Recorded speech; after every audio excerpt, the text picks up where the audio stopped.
Hi, this is Allison Hadley from Wonderland Mobile Massage in Raleigh, North Carolina.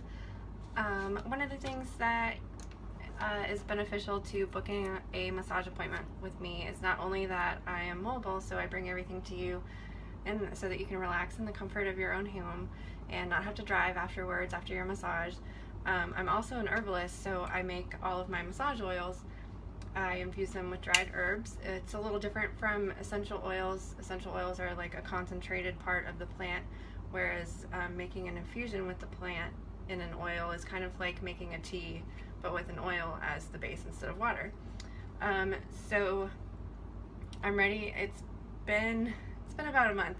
You only have to wait about 2 weeks to let the plant sit in the oil before you can strain it. But I just didn't have time, so it's been about a month, so it's ready to strain, but I'm just going to let you watch the beginning of the video of when I threw everything together. And just so you know, I wasn't really feeling well that day. So what I have right now is a store-bought dried herb. These are rose hips from Mountain Rose Herbs. It's one of my favorite places to get herb supplies from. And then I've also got my favorite Dr. Adorable fractionated coconut oil. And then I just have a jar and some funnels. I typically do like a 1-to-1 ratio when I'm making infused oils, but I just like the 1-to-1 ratio. That way you don't have to use as much plant material, but you still have like a lot of the oil left over. So I'm gonna do about actually I'm gonna only do a cup of this. Let me see how much it fills up the jar. And gosh, the rose hips smell so good. They're kind of sour, but very like florally. The hips of the rose is the fruit that comes after the flower, and they're just these are already ground up for me, which is really nice. So the oil won't have to work too hard to break down the material. I guess I'll do like 1.5 cups. Just so that this jar is totally filled up. This is, I usually use quart-size mason jars. This is a little less. I think it's 1 liter. It was a liquor bottle, so I think those usually come in liter. Okay, and then yeah. So that basically, 1.5 cups basically fills up half of the jar. So then I'm just gonna top that off with oil.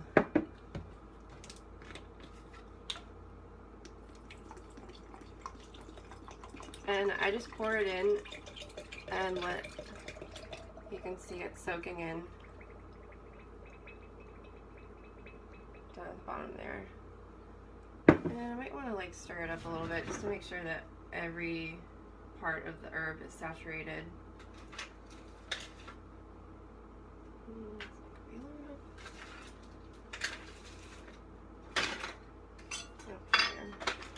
I always end up using like these bamboo skewers that you get to make shish kebabs or grilled kebabs.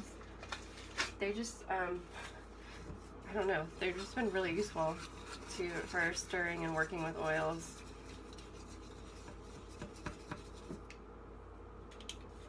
So I'm going to top that off with some more oil.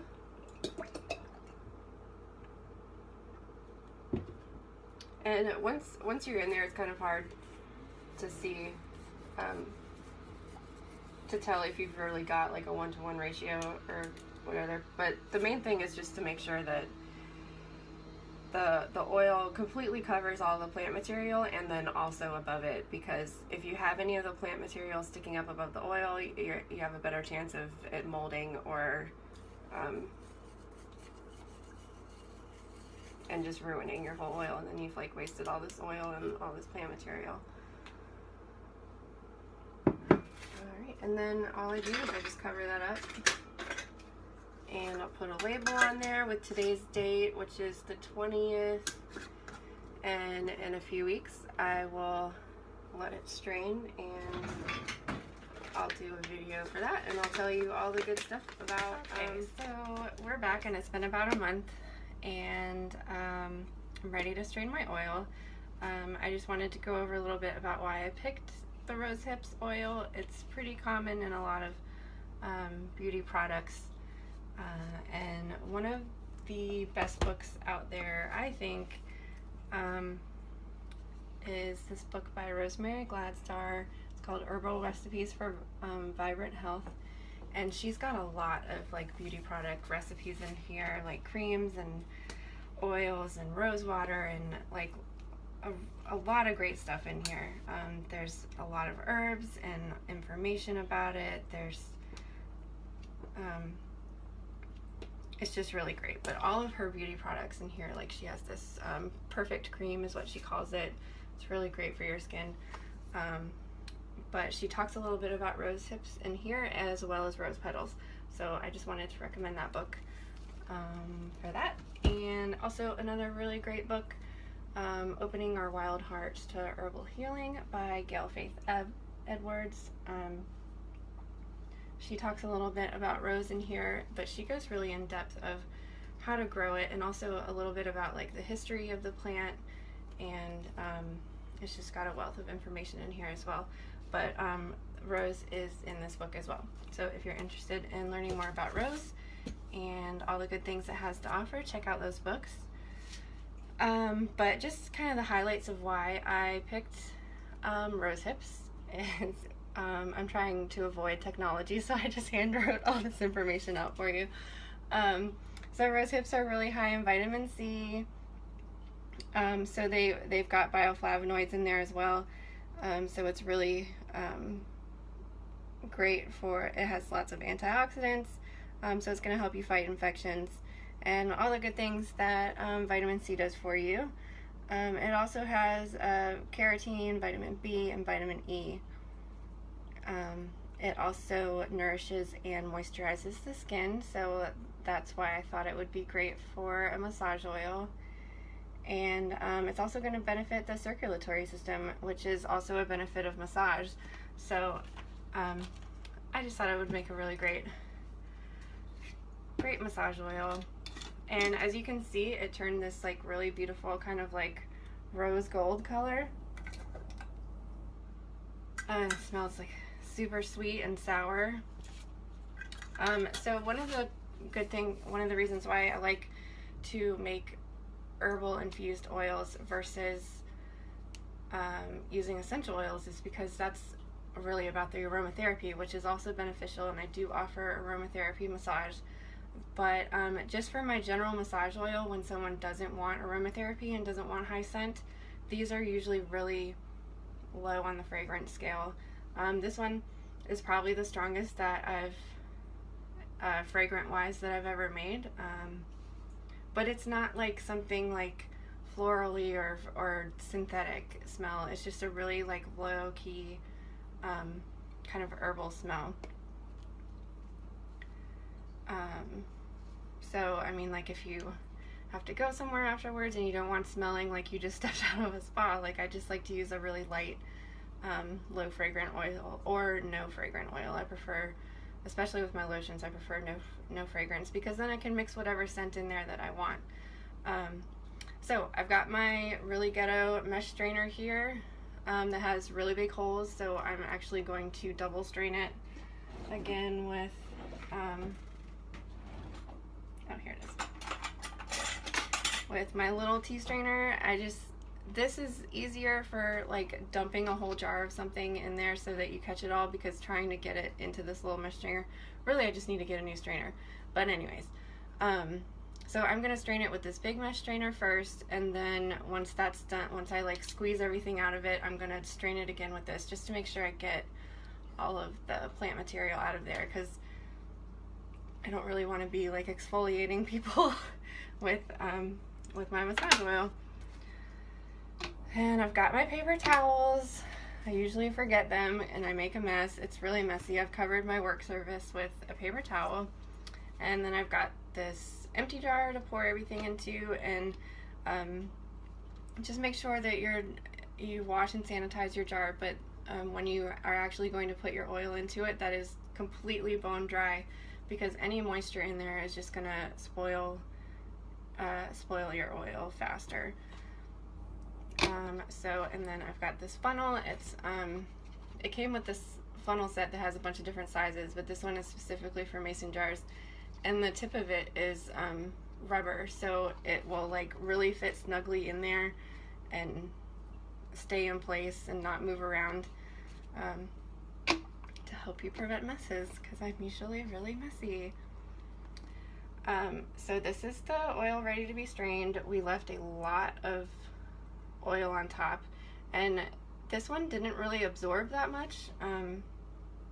Even after like shaking it and moving it around, it still didn't really absorb and expand, I guess is what I'm trying to say, which is why you want to have a lot of oil up there, because once it expands, and if it ever comes above that level of oil, it might spoil, which I know I talked about before. But one of the reasons that you do that, I don't think I mentioned that, it's because it expands once it absorbs the moisture. So all I'm going to do is just dump it in here. Make sure you get all of the plant material out of there, and I just kind of use the weight of the jar to push it down. Yeah, it seems like it didn't really absorb.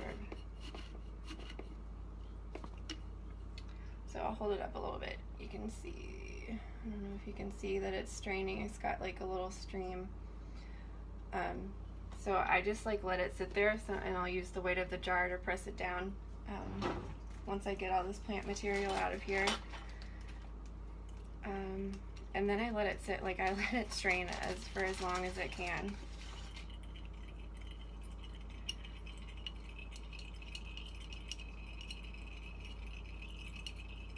Because I just really want to get all of the material out of the plant as you can, or all of the nutrients out of the plant as you can.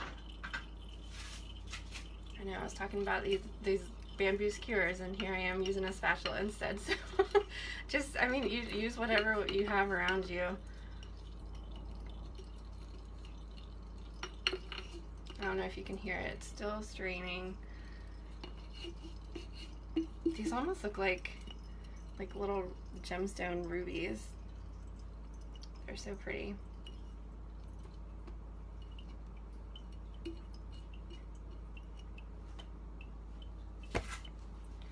So it's still straining. You can hear it dripping a little bit, and this was like a lot of rose hips. Hopefully this will last me a while, because I think this is going to be a good one. All of my plants on the balcony, they like should, I mean, they're flourishing, but they're not like as big as they usually are. So I don't know if I'm going to get like that much of a harvest this year. I think it was because here in North Carolina we had like a really late, like random weird frost, like in the late, or it was early spring, but like we had already been up in like the 70s, and even had those weird days where you get like 80s in the spring, and you're like, wait, no, I want spring, not summer. So there was this frost, and it lasted a couple of days, where it was getting below freezing in the middle of the night, and I covered everything with a blanket, and a lot of the stuff I started from seed, so they were just like little sproutlings at that time.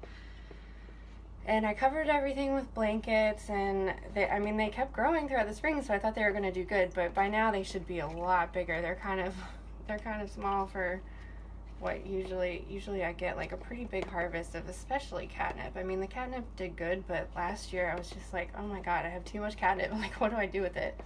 Which is why I decided to make an oil with it, but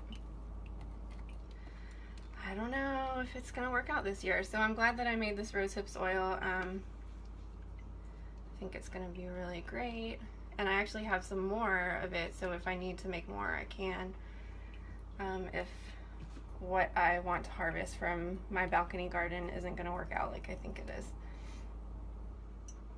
So it's still dripping a little bit, And I really do just like let it sit there like for a little bit, but just for the sake of the video, I think I'm gonna like let it be done for now.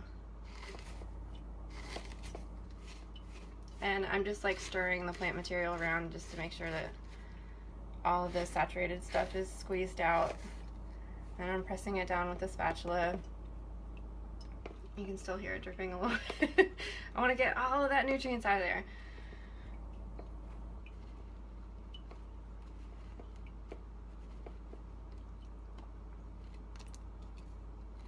And I'm making a mess. I'm getting I don't even know why I try, because I just always end up making a huge mess anyways. That feels pretty dry.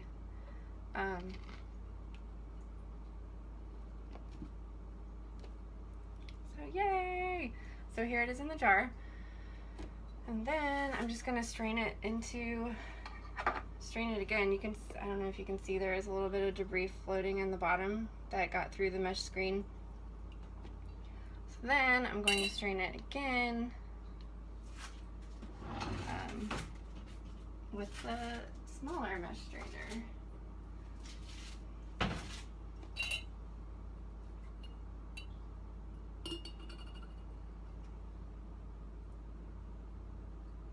And now that it doesn't have the plant material in there, it's easier to pour into the smaller one. So,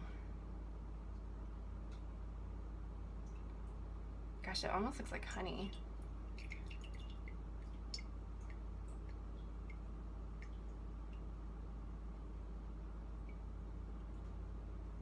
Alright, so yeah, that was all the debris that made it through the first strainer. So now, I don't know if you can see, there's only a little bit that was like left in there, so hopefully